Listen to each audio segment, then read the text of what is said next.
Last season, Rock the Climb reached a brand new level. For a series of primetime dunks, a Centennial Conference championship, a thrilling run in the NCAA tournament, and even a shout-out on ESPN's Pardon the Interruption, Dickinson men's basketball has reached a new era. But head coach Alan Seretti and his Red Devils know that their journey has only just begun.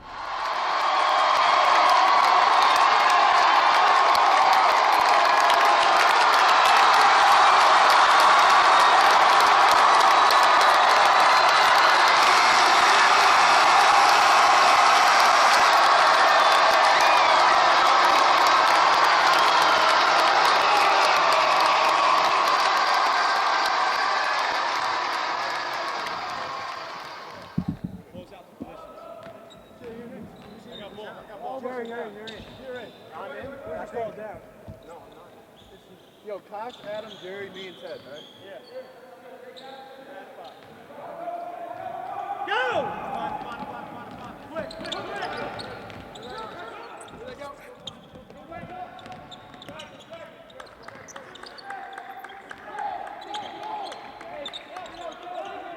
Hey there, Dickinson fans. I'm Christian Payne, joined by Dickinson men's basketball coach Alan Seretti. Coach, it's great to have you here, be able to sit down, chat a little bit, and take some focus on your Red Devil team moving into a great season ahead. We hope. Thanks for having us, Christian. Certainly, Coach. And first, let's take a step back to last season, in which your program had unprecedented success. Really exciting, moving all the way through the conference tournament, taking the title against F&M, and then some big YouTube moments from Chris Cox, some slam dunks. So a lot of excitement. But what was going through your mind at that moment when you guys beat Marietta in the tournament? The entire Klein Center floor was filled with fans, and what were you thinking in that moment? Yeah, it was a great night for everybody. I think not only for our players, but for our parents, our fans, our alums, and the student body. And they made it an event where they were part of it, and they became part of the event. And unfortunately, we played well, and they showed great class in how we celebrated the victory.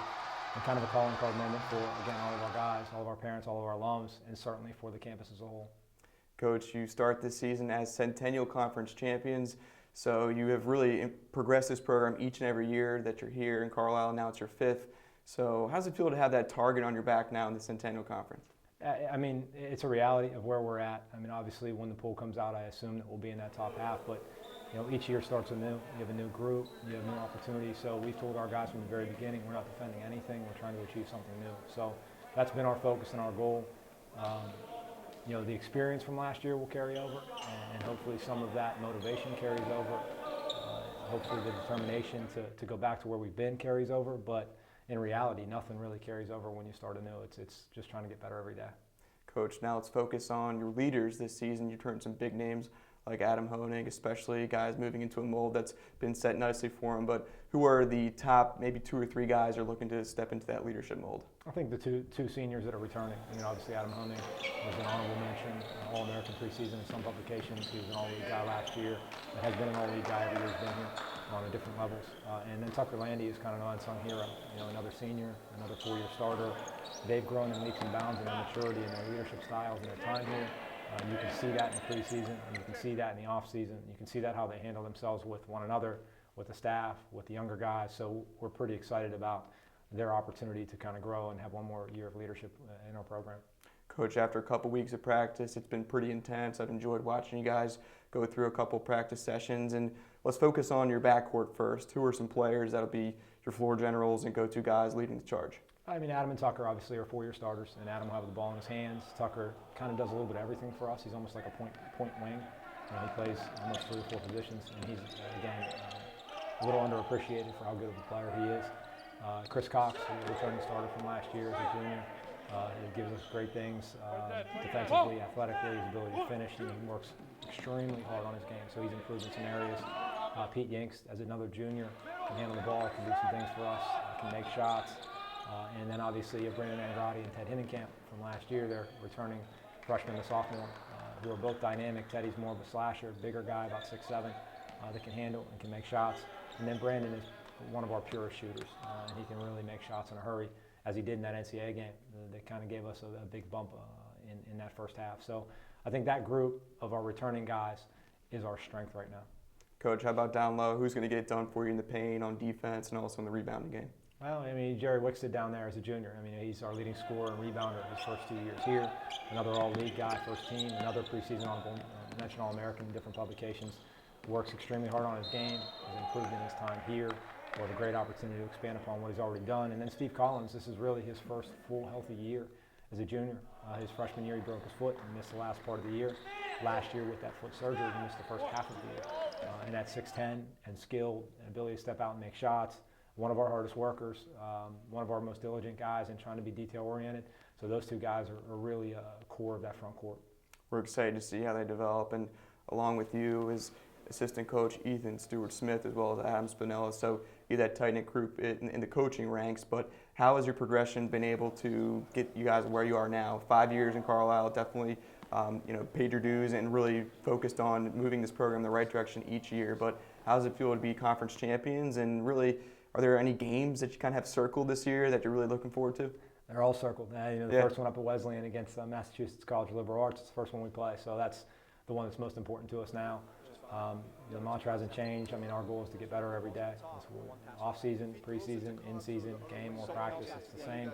I think Ethan, as you mentioned, has been tremendous in his ascension to co-coaches the team. I mean, he does a majority of the off-court stuff, and we share a lot of duties on court. Adam Spinella has been excellent in his time with us.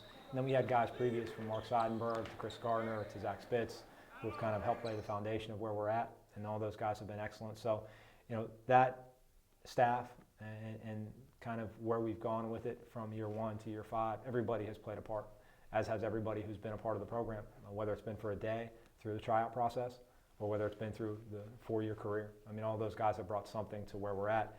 Again, it's great to have the experience, the foundation, to be where we've been, but it really means nothing when you start up again afresh. Coach Adam Honig lighting it up from the outside, definitely has that three-point shot dialed in.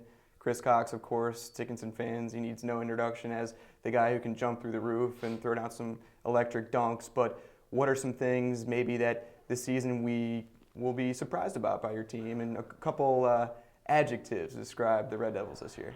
I don't know about adjectives. I mean, hopefully we'll be exciting. Hopefully, we've kind of prided ourselves on how hard are we going to play.